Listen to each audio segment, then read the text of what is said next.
राष्ट्रगाथा channel पर आने वाले सभी श्रोताओं को और दर्शकों को मेरा सादर सा प्रेम नमस्कार।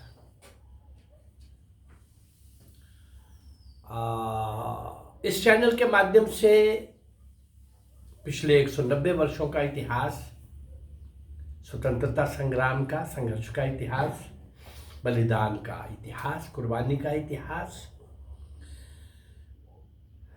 1757 से 1947 तक का इतिहास, 190 वर्ष का इतिहास। इस 190 वर्ष में जिन वीरों ने, वीरांगनों ने, नायक नायिकाओं ने, बाल बालिकाएं, किशोर किशोरियां, युवा युवतियां और हर आयु वर्ग के महान क्रांतिवीरों ने अपना सर्वस्व न्यौछावर किया, जिनके कारण भारत की स्वतंत्रता हमें मिली। लेकिन उनको इतिहास में कोई स्थान नहीं, उनके बारे में किसी को कुछ नहीं पता। और हमें बताया गया कि आज़ादी किसने लेके दी है? नेहरू और गांधी ने, जिन्होंने एक लाठी नहीं खाई। सशस्त्र चुनौती देने वाले अंग्रेज की बहुत बड़ी क्रूर सरकार को, बड़ी सरकार को, उनका मुकाबला करने वाले, फांसी के तख्तों पर झूलने वाले, काला पानी की घोर नार की सजा भुगतने वाले और जेलों के अंदर लंबी यातनाएं, कठोर यातनाएं सहते सहते दम तोड़ने वाले, ऐसे एक नहीं असंख्य, ऐसे ही असंख्य, कुछ ज्ञात, कुछ अल्पज्ञात और बहुत अधिक अल्पज्ञात नायक और नायिकाओं को आपके सामने लाने का प्रयास कर रहा हूं। उसी श्रृंखला में हमने 3 एपिसोड श्री सुखदेव जी के बारे में सुना, जो भगत सिंह, सुखदेव, राजगुरु 3 का नाम लिया जाता है। भगत सिंह का नाम तो एक फिल्म भी बन गई, और भी कई कारणों से थोड़ा बहुत नाम है, पर एक ही दिन 3 शहीद बलिदान होने वाले, फांसी के तख्ते पर झूलने वाले सुखदेव और राजगुरु को के बारे में कोई कुछ नहीं जानता।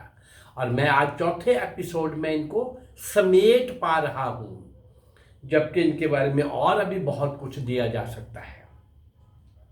पिछले 3 एपिसोड में सुखदेव जी के बारे में हमने देखा कि वो किस प्रकार से बचपन में छोटी सी आयु में एक चित्र ढूंढ के लाता है लक्ष्मीबाई का, और माँ को कहता है कि देखो माँ, कैसे ये अपने पीठ के पीछे अपने बच्चे को बांध कर, तलवार हाथ में लेकर, घुड़सवारी, घोड़े पर सवार होकर घोड़े पर युद्ध करती थी अंग्रेजों के साथ। मैं भी बड़ा होकर के अंग्रेजों से युद्ध लड़ूंगा और भारत माँ के पवित्र शरीर से उनको काट के फेंक दूंगा। और माँ आगे क्या बोलती है, आगे वो किस प्रकार से स्वतंत्रता सेनानी अपने ताया चिंतराम जी के साथ लाहौर में पढ़ता है, कैसे वो 3 वर्ष की आयु में अपने पिताजी से, उनके पिताजी का 3 वर्ष की आयु में ही रामलाल जी का देहावसान हो जाता है, और किस प्रकार से वो माँ और वो ताया जी इस बाल को लायलपुर पहले स्कूल के अंदर और फिर लाहौर कॉलेज के अंदर और वहाँ क्रांतिकारियों के साथ कैसे इनका संपर्क आता है, क्या मस्ती है, क्या अलग ढंग से इनका जीवन है। जो भी करना है, जो मन में आ गया वो करना है, किसी की परवाह नहीं, किसी की चिंता नहीं। ऐसे बहुत सारी चीज़ें मैंने इन 3 एपिसोड्स के अंदर आपके सामने रखी हैं। चलिए आज देखते हैं जरा, हाँ, यात्रा के इस मोड़ पर सुखदेव जी क्या कर रहे हैं। कल के एपिसोड में देखा कि वो 12-15 लोगों का एक दल आता था जेल में, और एक एक कैदी को, चूंकि अनशन चल रहा था, तो एक एक कैदी को जमीन पर पटक देते थे, गिरा देते थे, 2-4 लात पकड़ लेते थे, 2-4 बाजू पकड़ लेते थे, एक छाती पर बैठ जाता था और एक रबड़ की नली मुंह में डाल देता था, और दूसरा एक कीप से उसमें दूध डालता था। ऐसा कुछ कल के एपिसोड में काफ़ी मेरे से सुना है आपने। चलिए आगे बढ़ते हैं। हाँ, ऐसे ही बलात् पान कराने के लिए, जबरदस्ती दूध पिलाने के लिए और पानी पिलाने के लिए ऐसे जो कराने वाले लोग थे, जो दल था, ऐसा दल आ गया जब सुखदेव की कोठरी के सामने पहुंचा, वही 12-15 का वही दल जो ऐसा करता था, रोज करता था, सबके साथ करता था, अब इनकी कोठरी के सामने आया। और जब उसकी कोठरी का ताला खोला गया तो सुखदेव तीर की भांति दरवाजे से निकलकर भागा, और किसी की पकड़ में ना आने के कारण अहाते में ही इधर उधर भागता रहा। हाँ, जो पकड़ने वाले लोग थे उनको छक्काता रहा, वंचिका देता रहा। सुखदेव के पेट में पिछले 10 दिन से अन्न का एक दाना भी नहीं गया था। अनशन पर तो थे कैदी सारे साथी, फिर भी उसकी फुर्ती और शक्ति देखने लायक थी। जब वह पकड़ लिया गया तो उसने मारपीट शुरू कर दी। वो 12-15 लोग और ये अकेला दुर्बल, 10 दिन से कुछ खाया नहीं। हाँ, ऐसा करते करते उसने किसी को घूंसा मारा, किसी को लात मारी, किसी को दांतों से काटा। अब ये स्वाभाविक ही था कि भाई मार तो उसको भी खानी पड़ी। अब 12-15 लोग थे। अब उसको कंधे पर लाद कर ले जाने लगे। जेल का दरोगा उसे अपने बैंत से धमकाता हुआ उसके पैरों के पास से चल रहा था। सुखदेव ने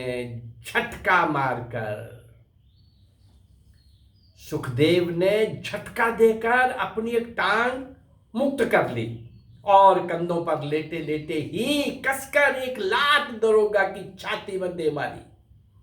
दरोगा चारों खाने चित धरती पर गिर पड़ा।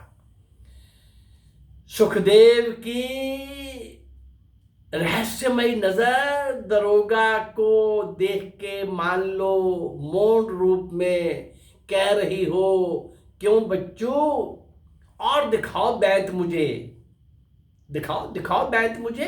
वो बैंत दिखा रहा था ना, धमका भी रहा था। सुखदेव को कोठरी के अंदर ले जाकर लेटा दिया गया और तगड़े तगड़े व्यक्तियों ने दबोच लिया। किसी ने लात, किसी ने हाथ, और उसकी छाती पर बैठकर डॉक्टर उसके पेट में दूध उड़ेल कर चला गया। जब दूध पेट में चला गया तो सुखदेव को लज्जा सी आने लगी। हमारा अनशन का क्या हुआ? गले में उंगलियां डाल डाल कर उल्टी करने लगा। सुन रखा था कि मक्खी अगर अंदर चली जाए तो उससे उल्टी होती है, और मक्खी को भी निगल गया। फिर सुन रखा था कि भाई जितना दूध पिया जाए उतना इतना खून बनता है, तो अब मैं क्या करूं, शरीर के उस हिस्से, किसी न किसी हिस्से को काट कर खून निकालता कि ये दूध में अंदर नहीं रहने दूंगा। ये सब कुछ चल रहा था।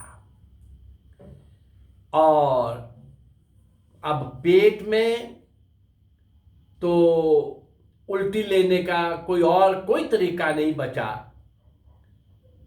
तो उसने एक और तरीका निकाला कि अब ऐसा करते हैं, आने दो इनको दूध ले जा करके, बड़े बीबे बच्चे की तरह, शरीफ बच्चे की तरह दो भाई, दूध मुझे पीना है। मन में क्या था, जितना दूध पीऊंगा उतना मैं खून निकाल दूंगा। ऐसा करके दूध तो इसने पी लिया। अब इसके दिमाग में, आपने देखा 3 एपिसोड के अंदर, और तरह का दिमाग था, मस्त था, शरारती भी था और चुलबुला भी था, और पुलिस वालों के साथ लड़ना झगड़ना, मारना और मार खाना इसके लिए आम बात थी। अब ये सब तो चल ही रहा था। सुखदेव जब ये हो रहा था तो एक बार उसने ये सारा करते करते, एक बार ये अनशन का दौर समाप्त हुआ। लेकिन कुछ ही दिनों के बाद पुनः अनशन शुरू हो गया। वो जेल की अव्यवस्था के खिलाफ 15 दिन तक डॉक्टरों ने कोई ध्यान नहीं दिया। सुखदेव की हालत बहुत बिगड़ गई। अब इतनी पहले भी अनशन हो चुके थे, उसके मुंह में छाले पड़ गए थे और जुबान रुकने लगी थी, बोलने की शक्ति भी नहीं बची थी। डॉक्टरों को पता चला कि सुखदेव ने 15 दिन से पानी भी नहीं पिया। डॉक्टर ने उसे बलपूर्वक पानी पिलाना चाहा, लेकिन प्रतिरोध करने के लिए वे उठकर भागा, पर गिरकर बेहोश हो गया। बेहोशी की सूरत में थोड़ा पानी उसके पेट में डाल दिया गया और जैसे कैसे वो थोड़ा सा बच गया। और यदि डॉक्टर लोग पानी देने में, थोड़ा पिलाने में तनिक भी देर कर देते तो यतेंद्र नाथ दास, वो महान क्रांतिकारी, ऐसे ही अनशन में वो भी संसार छोड़ के चले गए थे। शायद ये यतेंद्र नाथ दास के बाद ये सुखदेव का भी दूसरा बलिदान होता। क्रांतिकारियों पर लाहौर षड्यंत्र केस के नाम से जो केस चल रहा था, सुखदेव पूर्ण रूप से उदासीन था, उसमें कोई रुचि नहीं ले रहा था। अपने बचाव के लिए वहां जाता था, केस चला रहता था, ये पुस्तक पढ़ता रहता था। ज़्यादा से ज़्यादा पुलिस वालों के साथ इसका झगड़ा हो जाता था, कभी उनको मार देता था, कभी खुद मार खा लेता था। आपको याद होगा, इसका नाम जब पूछा था पुलिस वालों ने ट्रेन के डिब्बे में, तो उसने कहा था मेरा नाम है मार खाना, मार खाने वाला। अपने आप को हर तरह से शारीरिक रूप से, मानसिक रूप से, आर्थिक रूप से कष्ट सहने के लिए तैयार कर रहा था। हाँ, क्रांतिकारियों पर लाहौर षड्यंत्र के नाम से जो केस चल रहा था, उसमें ऐसा लग रहा था कि खाम खा की देरी हो रही है, इसका कोई मतलब भी नहीं है, जल्दी से फांसी हमें सुनाए और हम अपना ये जीवन छोड़ के जाए और दोबारा से आए। हिंदू मरता कहाँ है। जेल में भी और कोर्ट में भी बस पुलिस के साथ उलझना यही बच गया था। आखिर वे दिन भी आ गया जब 7 अक्टूबर 1930 को मुकदमे का फैसला सुना दिया गया। सुखदेव ने अपनी फांसी की सजा को एक खिलाड़ी के रूप में स्वीकार कर लिया। फांसी की सजा बदले जाने के लिए कुछ लोग प्रयास करने लगे कि इनको आजीवन कारावास मिल जाए, लेकिन फांसी न मिले, उसमें कोई रुचि नहीं दिखाई। फांसी से पहले उन्होंने महात्मा गांधी को एक पत्र लिखा। पत्र लंबा था, पर उसका एक छोटा सा अंश मैं आपको इसमें दे रहा हूं। लाहौर षड्यंत्र केस के 3 सजायाफ्ता कैदी जो सौभाग्य से प्रसिद्ध हो गए हैं, अब ये लिख रहे हैं महात्मा गांधी को, और जिन्होंने जनता की बहुत सहानुभूति प्राप्त कर ली है, वे क्रांतिकारी दल का कोई बड़ा हिस्सा नहीं है। हम 3 लोग भाई, और भी बहुत लोग लगे हुए हैं, पर हमारा बलिदान रंग लाएगा। सच पूछा जाए तो उनकी सजा घटाने की अपेक्षा उन्हें फांसी पर चढ़ जाने से ही अधिक लाभ हो जाने की आशा है। महात्मा गांधी को भी कहा जा रहा था, पर महात्मा गांधी कभी बोलते नहीं थे, बल्कि कांग्रेस को बड़े बड़े नेता तो इनको टेररिस्ट बोलते थे। सुखदेव, राजगुरु और भगत सिंह को ही नहीं, और भी क्रांतिकारियों को। तो इसने कहा कि भाई तुम छोड़ दो, हमें अपना काम कर जाने दो, और इसका हमें अच्छा लाभ, देश के क्रांतिकारी आंदोलन का लाभ होगा। आखिर 23 मार्च 1931 की वे शाम भी आ गई, वो संध्या भी आ गई, जब सुखदेव, भगत सिंह और राजगुरु को फांसी के मंच पर ले जाया गया। सुखदेव ने जी भरकर जोर जोर से इनकलाब जिंदाबाद, इनकलाब जिंदाबाद के नारे तो लगाए ही, सुखदेव ने भगत सिंह जिंदाबाद और राजगुरु जिंदाबाद के नारे भी लगाए। बड़ी हसरत भरी नजर से सुखदेव ने फांसी के फंदे को देखा, उसने फंदे को चूमा, गले में डाला और झूल गया और झूल गया। यह लोक की यात्रा समाप्त करके उस लोक के लिए प्रस्थान कर गया। ये भारत माँ का सपूत। तीनों एक साथ बलिदान हुए, पर आज हम मुख्य रूप से चर्चा सुखदेव की कर रहे थे। सुखदेव की ये 4 एपिसोड के अंदर मैंने कोशिश किया समेटने का। अभी और भी बहुत कुछ ढूंढने से कुछ ना कुछ मिला है। ऐसे महान आत्माओं को भूल जाने वाला समाज क्या मुंह दिखाएगा किसी को? भाई, ये किसके लिए जीवन निछावर कर रहे थे कि मेरी भारत मां स्वतंत्र हो, स्वतंत्रता के बेड़ियां काट दी जाए और आने वाली जनरेशन स्वतंत्रता के अंदर सांस ले, स्वाभिमान से जी सके।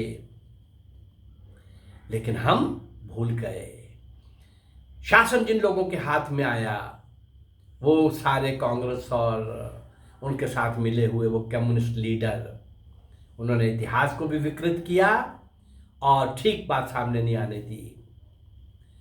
ये इन क्रांतिकारियों को टेररिस्ट, आतंकवादी कहने वाले और वीर सावरकर को क्या बोलते हैं वो सब आप लोग सुनते हो। ये दुष्ट लोग, कांग्रेस जो एक अंग्रेज ने बनाई, पहले 1912 तक पहले 15 कांग्रेस के प्रेसिडेंट अंग्रेज थे और बाकी भी इनके खरीदे हुए चापलूस, जिनको पदवियां दी जाती थी, जिनको टुकड़े दिए जाते थे और पहले ही वो बड़े जागीरदार और वगैरह वगैरह इस प्रकार के संवेदनहीन लोग, गद्दार लोग, चमचे बिके हुए, वो उनके कांग्रेस के मेंबर थे और ऊपर के उसमें कमेटी में थे। ऐसे कांग्रेसियों ने देश की आज़ादी के समय में भी कोई योगदान नहीं दिया। आज़ादी के बाद भी ये सौदा कर रहे थे ब्रिटिश गवर्नमेंट के साथ। किसका? नेताजी सुभाष चंद्र बोस जिंदा और मुर्दा मिलेंगे तो हम आपके हवाले करेंगे।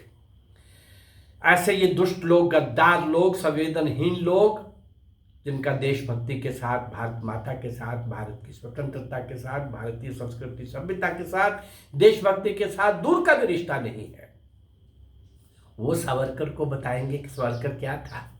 2 जन्म का कारावास, काला पानी का भुगतने वाला सावरकर। चलिए, आज हमने भगत सिंह के साथ मुझे लगता था कि सुखदेव राजगुरु के बारे में लोगों को नहीं बहुत ज़्यादा पता है, तो मैंने कोशिश की है। अब मैं आने वाले समय में राजगुरु को भी लूँगा, हो सकेगा तो इसके इमीडिएट बाद में राजगुरु ही शुरू कर दूँगा। 505 आज वीडियो अब तक पहुंच गई हैं। इस 190 वर्ष के इतिहास को 600-700 वीडियोस आप तक पहुंचाने का मेरा प्रयास रहेगा। इसी 190 वर्ष को ही क्यों भाई, सिंध के राजा दाहिर से नेताजी सुभाष चंद्र बोस तक लगभग 1000 से ऊपर 1200 वर्षों का इतिहास और इस कालखंड के वीर और वीरांगनाएं, नायक और नायिकाएं, शौर्य और वीरता के नए नए अध्याय लिखने वाले, नया इतिहास बनाने वाले, जिनको इतिहास में कुछ स्थान नहीं दिया गया।